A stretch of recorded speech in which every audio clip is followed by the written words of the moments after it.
The world is a confusing place.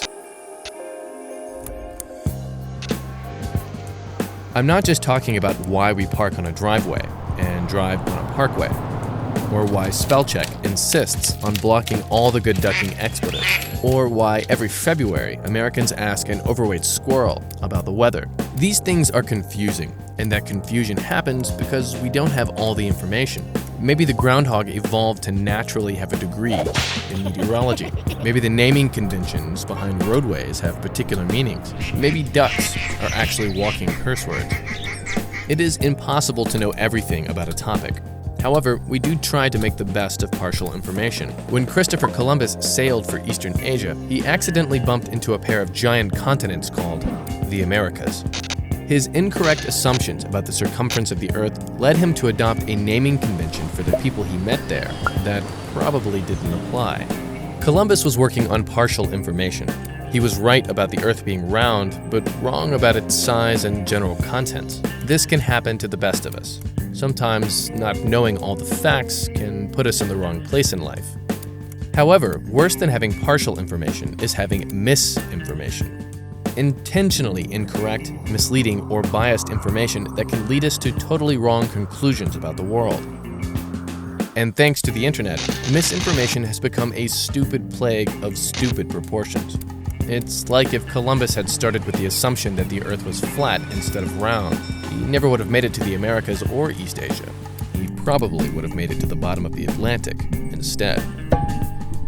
Misinformation and intentionally misleading news is everywhere now, being passed around in news feeds, shared by friends and family, elected to public office, even talked about on more traditional news programs. Turns out that while traveling around in the information age, we hit a misinformation speed bump. So what can we do about this? What is the cure for this stupid plague? Let me introduce you to the Personal Internet Truthkit, a digital bag of tools and behaviors that can help you sort online fact from online fiction, a possible cure for the epidemic of misinformation sweeping the internet. But before we get to the contents of your Personal Truthkit, let's take a look at how the wonderfulness of the internet got us to a place where we can't see what's going on in the real world. Just how did we get to such a misinformed place? The internet is an astounding resource and truly one of the great developments humanity has created for itself. It stands up there with the beginning of domesticated agriculture and the development of the first cities as one of the more profound advancements of the human species. From this point onward, a human-enabled internet will be a fact of our existence. It will shape us and aid us as we move into the future. However, one current side effect of this fantastic new tool is the self-selecting media bubble. This describes our ability to select the information we want to see and the people or organizations we want to follow online, whether in our social media feeds or in our general Googling. At first, this seems pretty harmless. For example, my personal Instagram feed is filled with great National Geographic photographers, like Corey Richards and Paul Nicklin, because I like astonishing photography. Whenever I want to see an example of a well-crafted photo, I pop over to my Instagram feed. However, when we combine this ability to choose what we see online with other topics, say politics or the news, the results can start to skew our reality and disconnect us from what is really happening in the world. It becomes easier to fall into the trap of believing fake or satirical news. Polarization and the viral spread of fake news and deliberate misinformation is the natural outcome of the self-selecting media bubble. A BuzzFeed analysis found that fake news outperformed nearly 20 major real news outlets during the most recent months of the 2016 US election. The self-selecting media bubble is a real phenomenon. But wait, isn't it the media's responsibility to report on reality? To inform us on the world's events? Isn't this all their fault? Well, it is the responsibility of the news media to inform, but traditional news outlets are increasingly losing ground in this modern media environment. Less impactful are the singular news sources of yesteryear, the ones Americans used to turn to for information, the ones that provided a shared base from which people could start conversations and decide together on what actions they need to take. The media landscape is fractured now. a mind-bogglingly high number of different sources of information exists online. People are increasingly sorting themselves into separate online spaces and are less likely to have a shared base of information, meaning that an 18-month-long journalistic investigation can appear just as legitimate as a basement conspiracy theory about secret dinosaur enclaves in Antarctica. The traditional news is having a tough time competing in an environment where there is a false equivalency between real and fake news. There is also another dimension as to why fake news and misinformation is spreading across the internet. We are building our own echo chambers online partly because they are intellectually and emotionally delicious. Follow along with me for a second.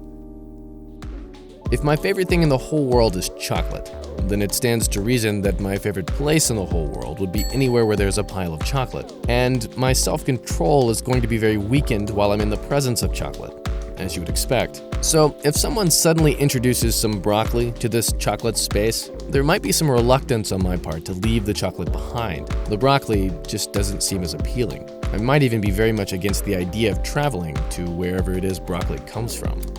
This is a roundabout way of describing confirmation bias.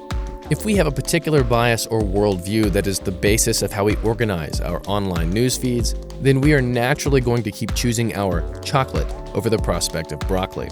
We choose to click on the intentionally misleading or outright fake news because it reinforces a worldview that we find delicious. It's addictive, a kind of emotional validation. And the more we consume news and information in this way, the less likely we'll be able to venture outside of our comfort zone and try some broccoli, even if we really needed to. And intentionally biased and fake news outlets know this. They are marketing their brands to make themselves appear more like chocolate and less like broccoli. It's not about whether it's good for you. It's about how good it'll taste when you click on it. Confirmation bias is an easy trap to fall into. It is also an embarrassing trap to fall into.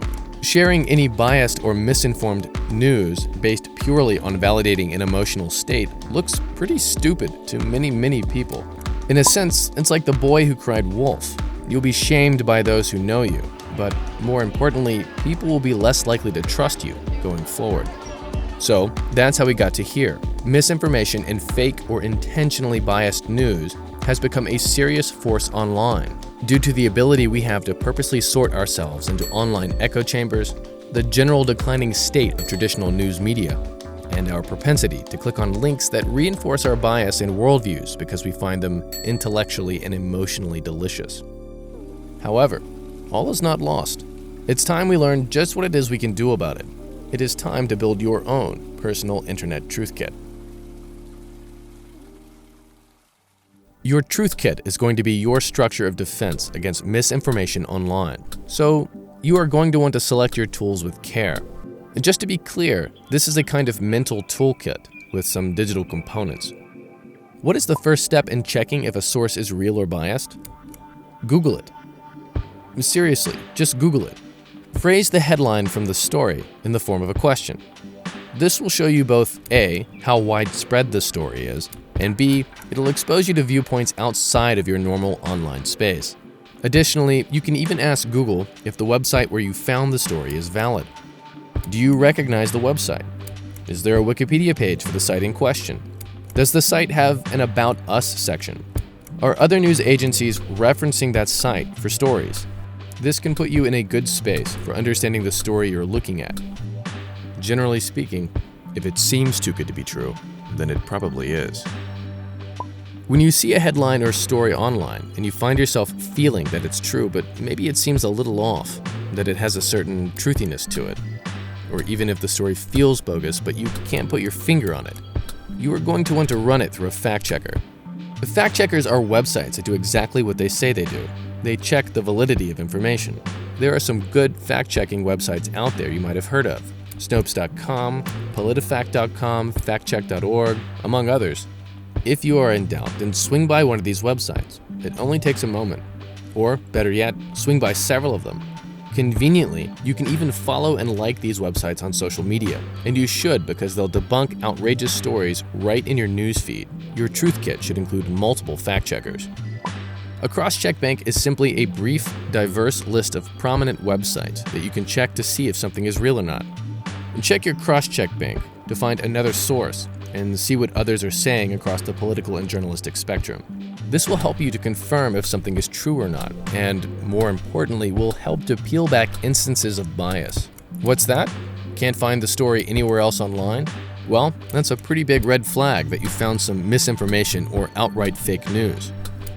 The more wide-ranging your cross-check bank is, that is to say, the more diverse the sites in the bank, the better.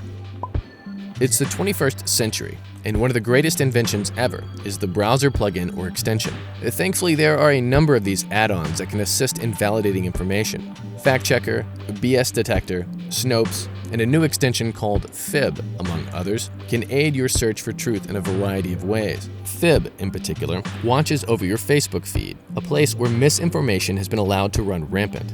Check to see if your browser supports fact-checking extensions, and plug some of them in.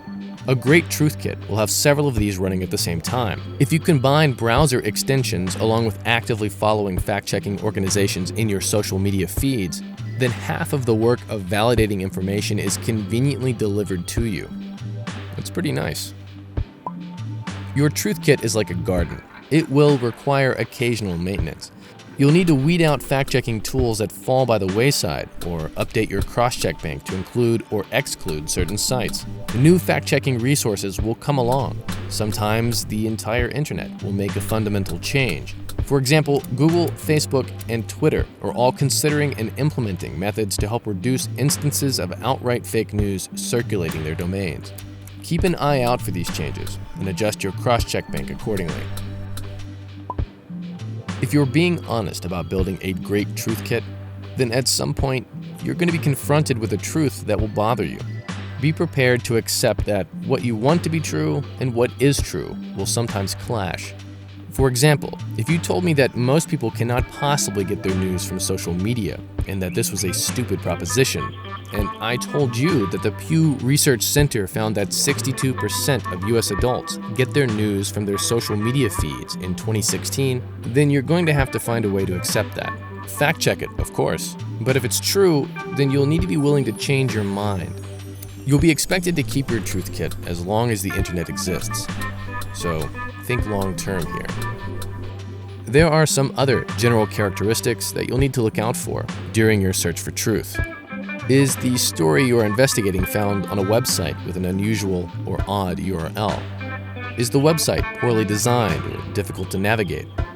Can you find the author of the story or the date that it was published? Is the author an expert in a particular field? Or can you see their journalistic credentials? Does the story contain first-hand sources or second-hand sources? Or any sources? Is there poor spelling or grammar?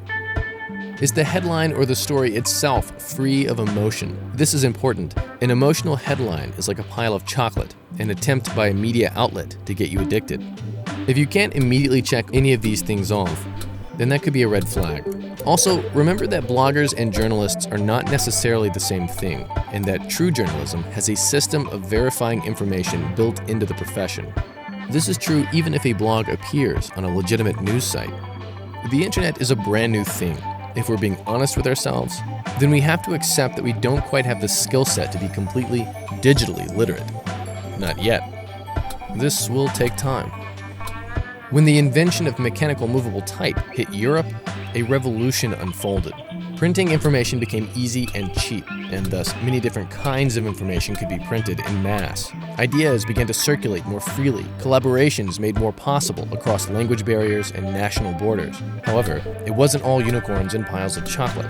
Mass printing of information led to some uncomfortable changes, some of which stemmed from the dissemination of political and religious views.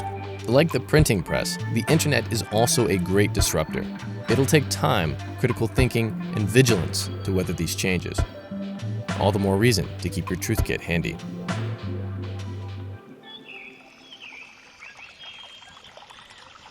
When they defeated Molor's warriors, Kalis and Lucara were so enthralled by the experience that they jumped on each other and made love in the Klingon style, whatever that means. Their union became known as the greatest romance in Klingon history.